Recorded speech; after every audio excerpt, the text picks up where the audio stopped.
My new book, Pillars for Life, A Guide to Spiritual Ethics and Practice, is now out and available for you to read and purchase. You can check out our website, willowhealing.org, to find a link, or you can find it on Amazon. We look forward to getting your feedback, and if you love it, please leave a review and share with your friends. Now it's time for the show. Welcome to Willow Healing Matters, the podcast. We are so excited to have you joining us on this journey where we explore different ways to empower your soul, whether it's healing in your kitchen or all the way up in the corporate world. Come with us as we look into different ways to heal your mind, body, and soul. Hey everyone, it's Catherine from Willow Healing with another episode, and today I am joined by Christine Rook, who is a holistic transformation guide and helps women with multiple sclerosis reconnect to their body's innate wisdom and healing potential. After spending 20 years healing her own MS naturally through whole food nutrition, nervous system restoration, spiritual practice, plant medicine, deep self-inquiry, and many other Eastern and Western modalities, Christine now guides others on their own transformative healing path. Her work bridges science and soul, offering tools to move beyond symptom management and into lasting inner healing.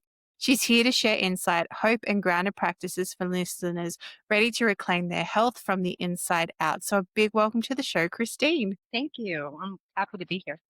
So what a journey that you've been on just based on all of that. So I'm assuming that, part of your healing practice was only because I've talked to other people with multiple sclerosis that they kind of get the diagnosis that you can't really do anything. You just got to take these drugs and see how it goes. Is that kind of what happened on your journey as well? That's for sure. No question. Especially because it was 20 years ago. So, there definitely was no real access to any other type of healing, that was like so early in like internet days and things like that. Although it was 2006, but still, there just wasn't a lot of information to be found online or other resources. Yeah, and I could imagine it was six. Our internet reliability wasn't as heavy, right? So it wasn't as much like you can go ask Dr. Google. Yeah, exactly.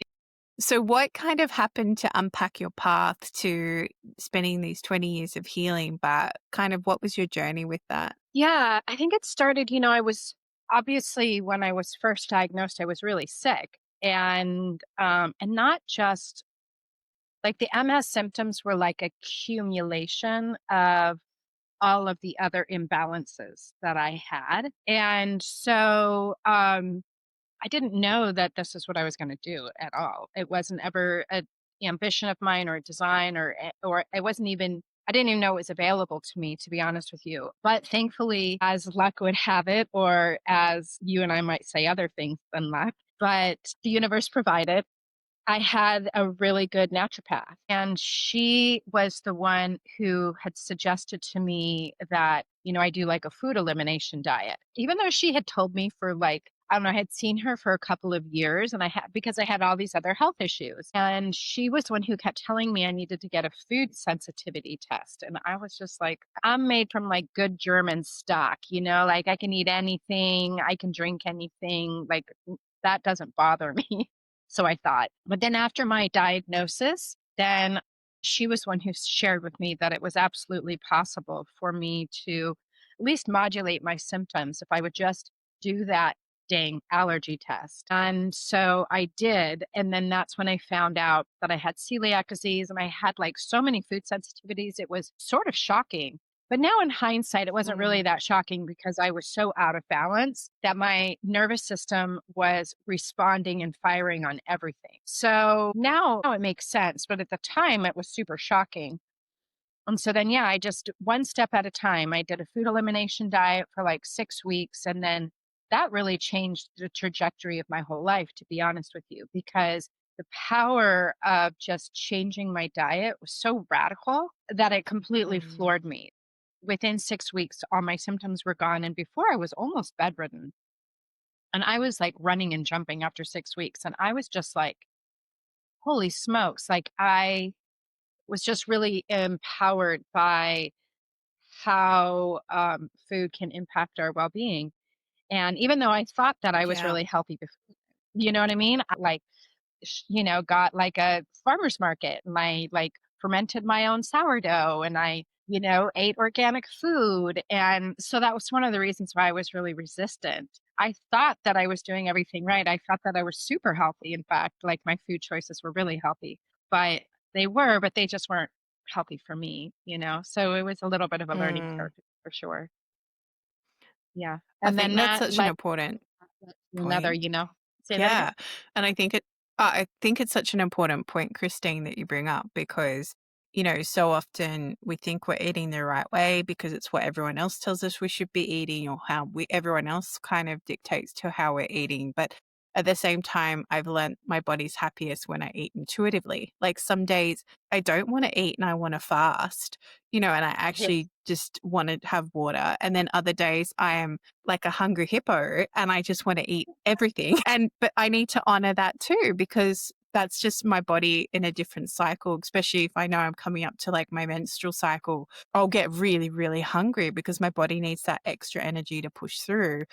So it's Yeah. really interesting when you start to listen intuitively to what you eat and exactly what you said, you thought you were doing the right thing, but then when it came down to what worked for your body and what didn't, you had to come back to actually this doesn't work, this doesn't work, this is what working now, and that sort of thing. Well, I love what you said though too. It's super powerful if we can build on that because the way I ate 20 years ago when I was first diagnosed to calm my nervous system and bring me into a state of have my nervous system be a little bit to bring it some calm to my system. I eat completely differently today and I've gone through so many iterations and evolutions in what I can eat. As I heal one thing, my nervous system allows for me to be able to process other things or other types of eating are available to me that were not super available to me at the beginning, like the foundation, the pillar of my health well-being 20 years ago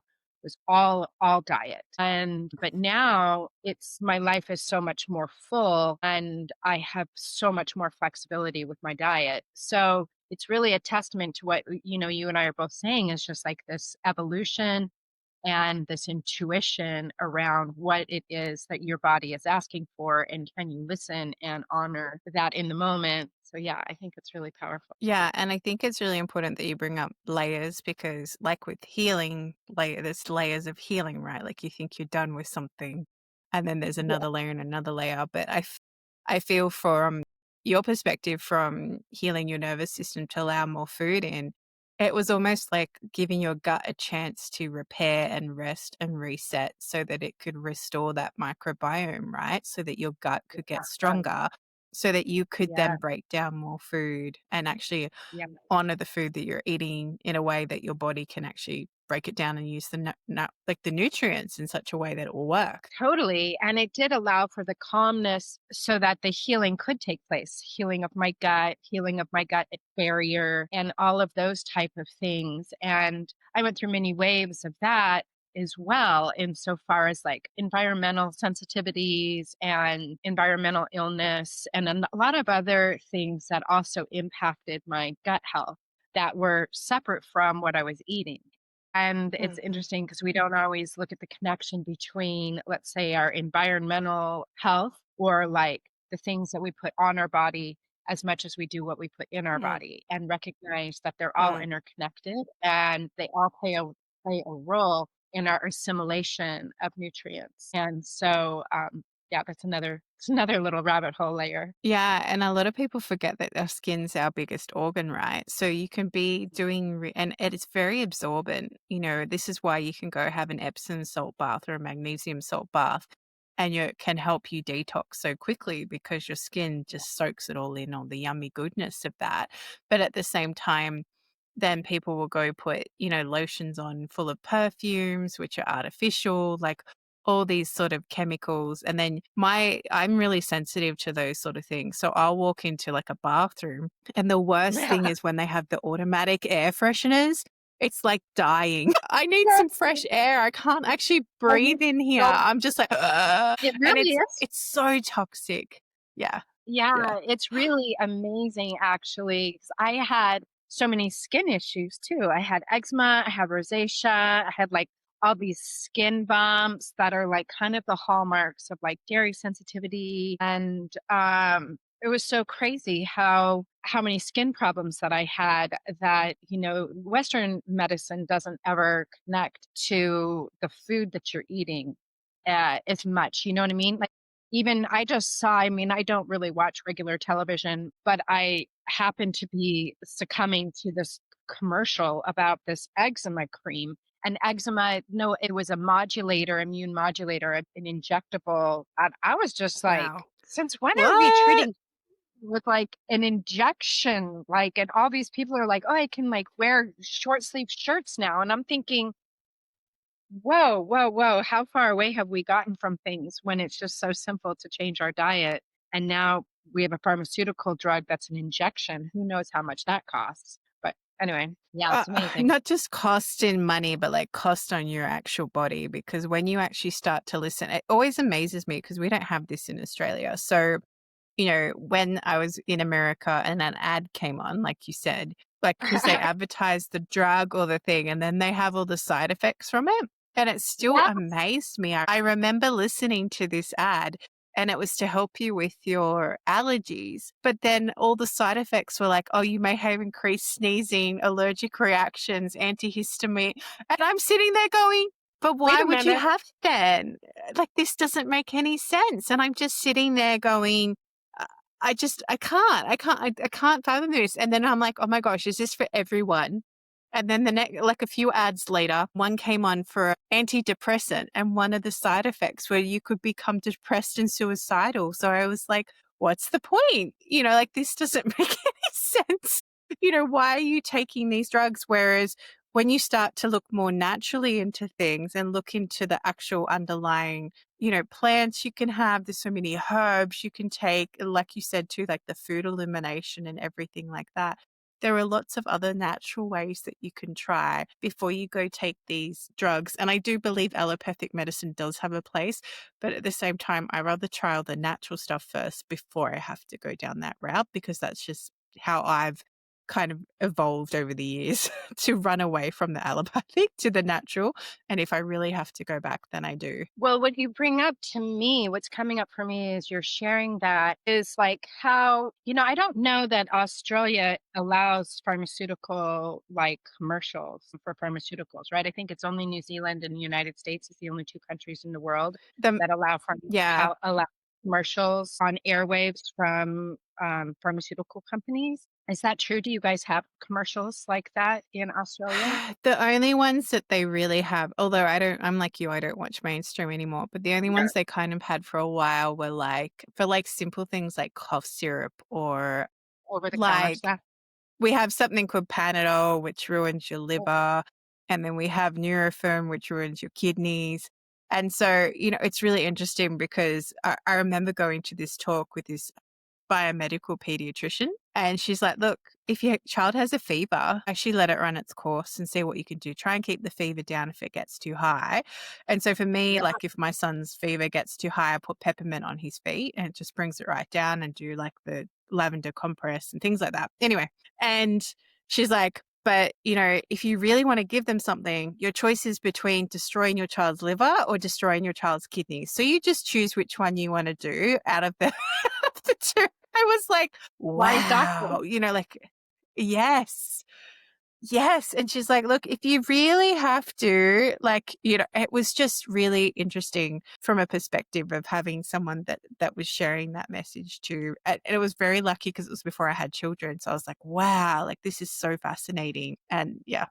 Well, but I think like you're lucky that you had that kind of good advice, and I'm lucky that I got some advice as well for my own Yeah. health. But I think one of the bigger things is like zooming out is just how we disempower ourselves and become so Mm. disconnected from the truth of how our body naturally wants to heal, and that are not that how it wants to heal, but that it actually truly does want to heal all on its own. It actually absolutely knows how to do it. And we've become so disconnected, or believe that like I can recover from a cold or I can recover from a broken bone, but I can't recover from cancer or I can't recover from autoimmune disease. that there are Mm. certain things, maybe there are genetic things that you can't recover from, and maybe you do need allopathic medicine, you get in a car accident, or, like there are definitely ways in which allopathic medicine is important. But I think that through this process of medicine and pharmaceuticals, we've disempowered people to Yes. recognize that it is within our birthright. Like our bodies are the most amazing organism ever created. And it wasn't ever created without the blueprint of healing, in the same way that a woman was never created without the blueprint for birthing, right? Mhm. Like it's just, or we were created without the blueprint for breathing or digesting. And so I just think it's an amazing journey to reconnect with the power of our own innate healing capacity. Yeah, and I think that's such a important reminder for anyone listening that your body does actually have the capacity to self-heal. And I was interviewing someone on the show a few episodes ago. I don't even remember when. But what he said was the funny thing was people come in and say, I'm depressed because it's in my family. He goes, well, that's What? ridiculous. You don't, right? He goes, you don't come in and say, I have knee pain because it runs in my family. He's like, it's actually, I remember who it was now. It was Dr. David Bilstrom. So yeah, he said this contrast. He goes, like, why do we think that mental health comes from, those sorts of things, and that you can inherit these pains and things like that? Because yes, there Yeah. is some sort of genetic component, but at the same time, when I work kind of in the quantum realm with the DNA and the things that trigger it, there's this epigenetics, right? So if anyone's like, what's epigenetics? That's a big word. Epigenetics is your outside circumstances that impact how you express your genes. So, for example, Christine, your nervous system was fried, like you were sharing. So then it's going to express as MS. So, it doesn't mean that I don't have that gene for that. But if my system's activated, it might express it as well. So, it's like they did these studies with twins, and when the twins were separated, even though they have the exact same genetic makeup, they expressed very differently because they were raised in very different households and different environments. So, it's the same with anything we go through, and even like our soul, we can even go into soul lineage, right? you know, what things that triggered from past lives and things like that. So it's really interesting. And then you have to remember too that you signed up for all of this. Like there was these contracts you put in place and you signed up to go through these lessons and to learn. And I love, Christine, how you've taken your journey with MS and healing with food and bringing that back, and all these other spiritual practices, plant medicine, spiritual practices, whatever it might be.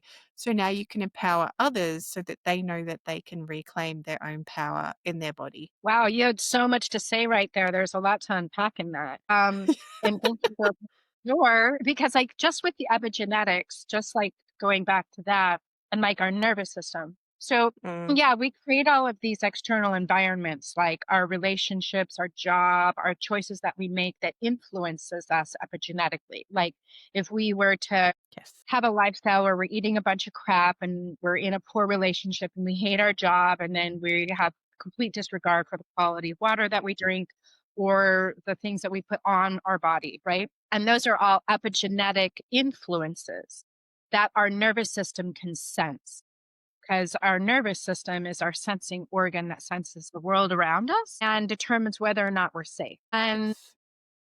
And so there's just that kind of like overlay. And then that influences, of course, how our body expresses equilibrium or balance. And, but then, there's a certain amount at which as well, like for me, this was my path where, I kept going deeper and deeper and deeper into all of these layers, like the food is pretty superficial. And the things that you put on your body, like changing your body care products so that they're not toxic, or like making sure your water is of appropriate quality for you to really like, hydrate Actually, yourself. yeah, yeah. And actually let water do what it's meant to do and not be full of drugs. Yeah. Yeah. Like that's all Yeah. incredibly powerful and foundational, but it's also very surface level. And Mm. like there's only so much healing that the body can do if you have like with those pillars. if you have deeper foundational misalignments, as you brought in, related to like your soul's path and the ways in which, we have this soul contract to learn other lessons in life, maybe around barriers or around boundaries or around like for example, one of the things I'll share is, this idea that the autoimmune disease is your body turning against itself, and how your body like is full of your body turns on itself. And it's like so interesting to me because really the autoimmune disease is a lack of difference between self and not self. And I almost wonder a lot about internal boundaries and how porous our boundaries are, and what ways in which we actually don't have personal boundaries. It's a lesson in personal boundaries. Maybe you don't have good boundaries in your work relationships. Maybe you don't have good boundaries in so many different places in your life, not just your gut. It's just not the boundaries in your gut, like to heal your gut so that you don't have intestinal permeability. So you can heal your gut and you don't have intestinal permeability, let's say, but at the same time, you have all these porous relationships and you give your energy and power away in all of these ways that you're just porous, energy porous all around you, while you lock yourself down on your like diet to make it so rigid. And it's like, well, there's an energetic imbalance there as well, right? Yeah, Just say it. 100%. I completely agree, because recently I went through this thing where I started to get numbness in my body to the point that like I couldn't feel half my face. And I knew I was heading for an autoimmune because the universe was putting it in my field multiple times. And I had to quit my job. And my husband didn't get it. And I just knew Yeah. intuitively I had to quit because I was numbing myself to go to work. And I was Yeah. numbing myself to just show up. And it was once I quit, like most of the symptoms went away, and then they came back a little bit like the week Yeah. before I finished, because it was like, where's the money going to come from? Anyway, so putting the stress on the Yeah. system again. But then once I was home, it was like, everything's gone, like everything. And that's exactly what you said. Like sometimes you have to be really aware of those boundaries that where else is that showing up in your life. And, there's this beautiful book that I love called Metaphysical Anatomy by Dr. Yvette Rose, and she'll be on the show at some point too, which is exciting. But it's like you look up the cause. I don't know if you've seen it, but you look up No, the but I want to cause. write it down. I'm like, oh, I want to get that book. Yeah. Metaphysical Anatomy. Yeah. Is that what yeah, I really Yeah. want to read that. Look, I'll do a plug That because this you, is how often I use it. Yeah. I'm so into all And of it's that stuff like, right now. yeah. So you can look up, there's a lot of stuff in it, but you can look up the ailment, or you get close to as you need, because there's not like Mm. there's a lot in there, right? But what it will have will be the underlying emotional triggers to everything, right? Because 90% of what shows up in our body has an underlying emotional trigger. And it's so freaking accurate. Like I remember looking up stigmatism because I had astigmatism with my eyes. And I opened it up and I was like, oh my gosh, this is my life. Like it was just so accurate. And then I was looking up an allergy for one of my friend's children, and then my sister's allergies were there. And I was like, oh my gosh, this is so my sister. Like it was so interesting when you actually unpack underneath and how it expresses in our body these emotional imbalances, exactly like you said with the gut and healing the gut. Like, where else are you letting that energy come in? And we have to remember that we're energy beings, but our body wants to go back to homeostasis. And the most beautiful thing I heard was, if you weren't in that dis-ease and having that, then you would be dead, because your body is telling you that as a warning sign that it can't keep going on this way. So there's some gratitude that you can give through that too. Wow, I love that. And, I love that book because while I haven't read it, there are definitely zeitgeist around these connections between a past emotional state and the current expression of illness is starting to become more prevalent, like Gabor Mate's work and things like that, or even Carolyn Miss, where it's like we have these past traumas that are indeed stored in our body, and that they lead to the expression of disease, and these energetic patterns from our past maybe could be ancestral. It could be from our birth. It could be from our Exactly. childhood. And it's different for everybody. And that's kind of one of the paths of healing, is to discern what's true for you. But it is, just like you leaving your job and then suddenly your stress goes down and then suddenly other things become available to you. The exact same thing happened to me. I mean, I lived an incredibly different life 3 years ago. In fact, I systematically dismantled my entire life in the last 3 years. And today I'm in better health than I've ever been, but it took me actually doing the much more difficult work. Like the diet was easy. Hmm. Like the diet was the band aid on all the other things that I kept away from myself that I wasn't fully connected to. But then when I took the time and walked through the fear of Yeah. doing all of those difficult things, then suddenly everything changed. And that I think is like going back to this idea that your body wouldn't ever destroy itself. Your body is actually trying to tell you something. Our body's autoimmune disease doesn't work that way. Our body is never destroying us. So it never No, turns on us, exactly. And so, yeah, I love what you just said, like these old energy, these old traumas and these things that we store in our body that we're not like Western science doesn't really have a place for that type of conversation in the healing world. But I do think like the body keeps a score and things like that are starting to, or like somatic experiencing and things like that are starting to bridge this for Yes, us so agreed. that we can begin, so some people can begin to walk this path like more readily. It's not just relegated to some like esoteric group of people that do that weird thing, but it's actually like in my work, it's the cornerstone of this because like diet is important. It is, like I said, keep saying it's foundational, but it's just the tip of the iceberg in so far as like deep healing work is concerned. Yeah, and I feel like so often we don't realize how much is stored in our body and how much, we actually ignore things or suppress things. And coming back that full circle, what we talked about earlier, which is we've been so conditioned like, oh, I've got a headache, I need to numb that, rather than actually going, oh, why have I got a headache? Yeah, And yeah, yeah. actually pulling that underneath and seeing the deeper thing, or my shoulder's hurting. Like today, my shoulder was really hurting. And I knew because I've done the work, I was like, right shoulder, financial with a male. Okay, that makes sense. Like it was so, and once I acknowledged that, it shifted.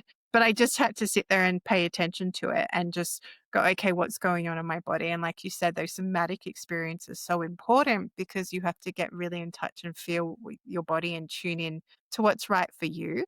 And I feel so often like we've got so much influence now through social media and through what we see on TV and radio and all those sorts of things. And we forget to actually check back in and go, okay, how do I discern this for myself and what feels like truth for my body and for me rather than what everyone else is telling me should be my truth? Yeah, and I love that you use the word truth and what your Mm. truth is. And like I think that's one of the things that I'm most passionate about this work for me with women is to teach you how to find your own truth and not the process of finding it. It's a process, but it's about trusting it and taking aligned action that builds the trust and builds the communication pathways within yourself. Like you are able to pivot and be like, oh, right shoulder, this and that, and make the immediate connection and listen to your body and be in gratitude and then make a right change, take aligned action, whatever that meant for you. It could be something small in the moment, or it could be a bigger shift that your environment and your body is asking you to take. And I think it's a process to learn to trust yourself. And sometimes we kind of get lost in the cacophony of like social media or television or Mm. society or culture or doctors or what people say is a possibility and what you shut off from being accepting as available to you. And so I don't know, it's a big dance, but I think the truth thing is the most powerful part of it, right? Yeah, 100%. And it's always coming back to your own discernment. And I always say to people, when you listen to something, if it doesn't land, let it go. Like it doesn't have to, everything that you hear or everything that you listen to, it's there to either expand and evolve who you are, or it's there to go, actually, that's confirming my own truth. And that doesn't resonate with me. So it's been really clear with that and honoring that. And the more you do that, the more you learn to trust your inner wisdom and your body Yep. and your Yep. intuition. Yep. Yep. Yeah. Yeah. Absolutely. And sometimes I think it's beautiful when people start to make those connections. Like the light bulb goes on and the lights come on and they're like, oh my God. And then they're overwhelmed by the wisdom that's been right in front of them this whole time that they Yes. attributed to other things, or didn't pay attention to at all. And I love that. I think that's my favorite part of this whole process is bringing people home, bringing women. And I work with women because there's like, in our culture, in our society, a lot of women are gaslit about health and they're not Yep. super empowered to, a lot of our sensing, feeling, emoting around the way we're feeling gets subjugated. And I don't mean to say that in any sort of like any of the language that's popular now around those ideas insofar as like political constructs or anything like that. I mean that in all truth. And so it's really powerful for a woman to recognize and be held in a container where their truth is always honored and everything that they're feeling can absolutely be held and that they can learn to hold their own space for everything that is happening within them. And a lot of times we don't even have the capacity or the space or the knowledge to even hold those type of things within us, if that makes any sense. And so I think It it makes is a multi-layered perfect sense. yeah, right. And so I think that's one of the things that I love about the work that I do is it's just so multidimensional, this healing process. And sometimes it just needs to be held in a sacred container so that the true blossoming of our health can emerge in its own authenticity. Yeah, and I think it's such an important thing you bring up because I was just on a panel the other week about women who have been gaslit essentially by the So, medical system.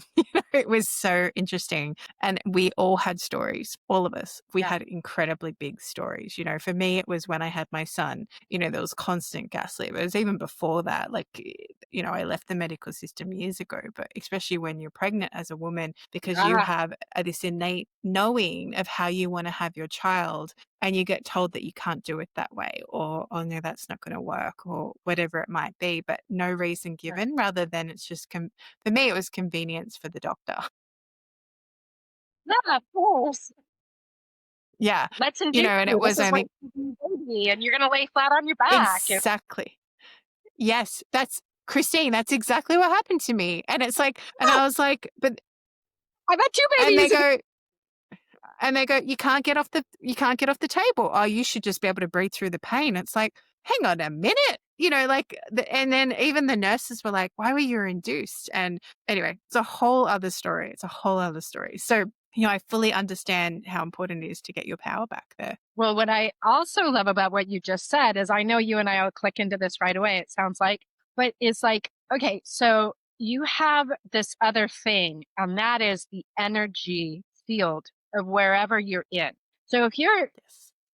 a young mother and you decide, or not yet a mother, you're pregnant and you want to have a baby, let's just play on your example. And you have this inner desire to have a natural birth and be more connected to the wisdom of your body and your natural birthing ability, as our body's designed to do. And then you go into the hospital system, even though you have a birth plan and you have a midwife and you have all the right things, but then you're entering this vibrational field in this energetic field that does not believe that is possible and does not support that path. You have the doctors, you have the nurses, you have the hospital, you have the sterilization, antiseptic things. There's so many layers at which that truth is not available to you any longer. It's harder for you to stay connected to.